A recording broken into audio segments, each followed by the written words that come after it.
Assalamualaikum warahmatullahi wabarakatuh. Nama saya Nur Syamimi binti Muhammad Syahidin.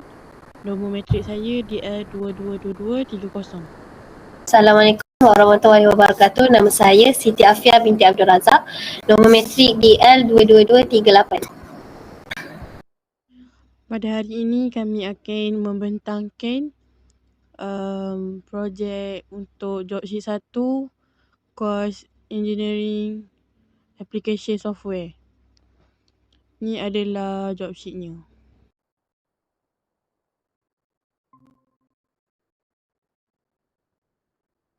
A. Analog circuit analysis. Task 1. Diode characteristic using Proteus VSM. Step 1. Create new project or open schematic capture. Design a simple diode forward bias and reverse bias circuit. 2. Give a variable supply voltage VD for both circuit by using DC generator mode and rename it as VD1 and VD2 by double click at the generator. Set the generator to variable value X. Change the manual edit and set value to X. Step 3. Use current probe mode to measure ID out and rename it as ID1 and ID2. Step 4. Use DC sweep graph mode to analyze the characteristic of forward and reverse bias of PN diode. Step 5. Measure ID for both configuration by dragging the current probe into the graph or add trace by right-click at the graph. Step 6. Change the configuration of the graph by double-click on the graph. 7. Simulate the graph by click on the graph until it turns red and press spacebar.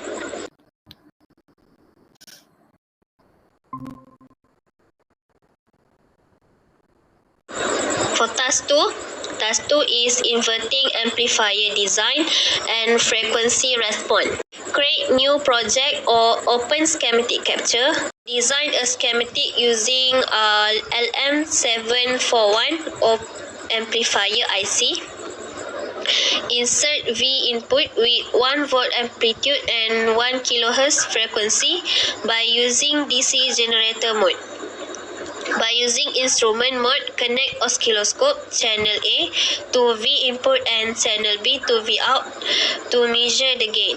Run the simulation and compare the output voltage and input voltage. From the simulation, we can see that the voltage gain equals to 1. To make the voltage gain equal to 10, we need to change the R2 equal to 1 kilo.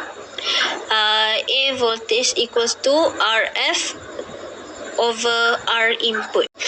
Step 4. Run the simulation again, compare the output voltage and input voltage. The voltage gain now is 10 volt. Step 5. Change the input frequency to 100 kHz. Compare the voltage gain. The gain dropped to 1.5 and the waveform changed to triangle. That means the input frequency already beyond the cutoff frequency of the amplifier. To investigate the frequency response of the amplifier, use frequency response graph mode. Voltage probe mode to measure the output voltage. Drag the V output probe into the graph and edit the frequency graph. Simulate the frequency response by click on the graph until it changes to red and press spacebar. Analyze the frequency response by maximize the graph. The cutoff frequencies are the corner point of the frequency response plot.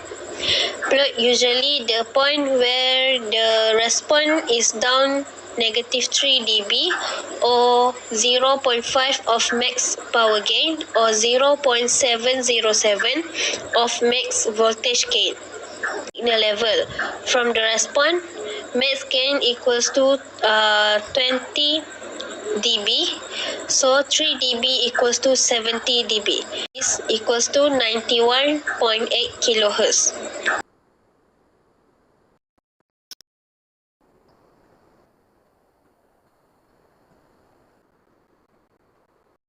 Task 3. Full adder circuit using sub-circuit mode. Step 1. Open schematic capture or create a new project and select sub-circuit mode and draw a block on schematic window. Rename the block as full adder by double-click the block. Use sub-circuit mode input and output to set input terminal and output terminal for the block. Step 3. Right-click on the block and select Go to Child Sheet or Ctrl+C. Step 3. Right-click on the block and select Go to Child Sheet or Ctrl+C. Step 4. Construct the full adder circuit using active AND or AND XOR gate from component library. Use terminal mode to create input and output terminal and make sure the terminal at the child sheet have a same name as the parent sheet. Step 5. Right-click on the window and select Exit to parent sheet. Step 6. Use default terminal mode to set input and output This is connection for to step 4. logic probe. Use the For pattern task 4, generator mode to create input logic to the circuit. Set generator scene to pattern type. Initial first state you need to to open 0. schematic Pass capture with 2 or create a seconds. new project and Transition select to continuous sequence of pass and bit pattern to standard high-low pass train. and Step 7. Use the pattern generator mode to create input logic to the circuit. Set generator B to pattern type initial state to 0. Pass width to 4 seconds. Multiply by 2 and A to 8 seconds. Transition to continuous sequence of pass and bit pattern to standard high-low pass train by double-click on generator terminal. Step 8. Run the simulation by pressing Run button and check the output at logic probe. Step 9. By using graph mode, the analysis for this full adder can be done by measuring the input and output voltage using probe mode. Step 10. Drag all the measuring probe into the graph and start time to 0 and stop time at 10 seconds. Simulate the graph by click on the graph until it turns red and press spacebar. Step 11. Maximize the graph to analyze the input and output of the half adder circuit.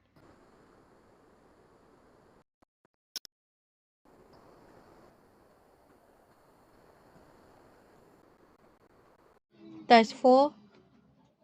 4-to encoder circuit using sub-circuit mode. Step 1. Open schematic capture or create a new project and select sub-circuit mode and draw a block on schematic window. Rename the block as 4-to encoder by double-click the block. Step 2. Use sub-circuit mode input and output to set input terminal and output terminal for the block. Step 3. Right-click on the block and select Go to Child Sheet or Ctrl+C. Construct the full adder circuit using active AND and NOT gate from component library. Use terminal mode to create input and output terminal and make sure the terminal at the child sheet have same name as the parent sheet. Step 4. Right-click on the window and select Exit to parent sheet. Step 5. Using logic state and logic probe to check input and output logic for this circuit by typing it in the component library. Step 6. Run the simulating by press blue button or run button. Set the input value manually according to encoder truth table and monitor the output using logic probe.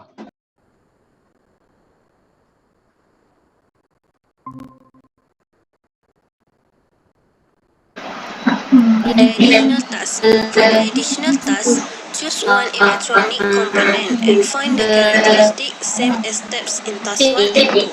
discuss the finding. This is the task 1. For the task 1, we change it to LED. The step is same, but the result is different. And this is the result for task 1. Next, task 2. For the task 2, we also change it to LED. The step also same. Here is the conclusion. In conclusion, we were able to draw electronic circuit using design software tools. For this job sheet, we were using Proteus software. Besides that, we were able to analyze the electronic circuit using the software tools. Lastly, also able to design good working environment, interaction with others, and effective collaborators to achieve a common target. That's all. Thank you.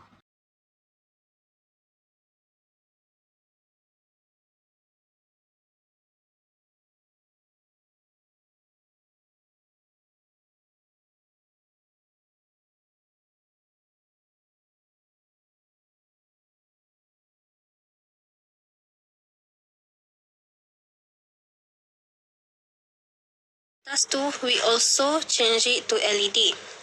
The step also same as task 2, but the result is different.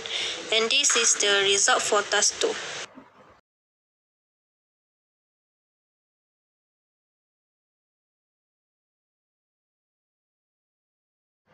In conclusion, we were able to draw electronic circuit using design software tools.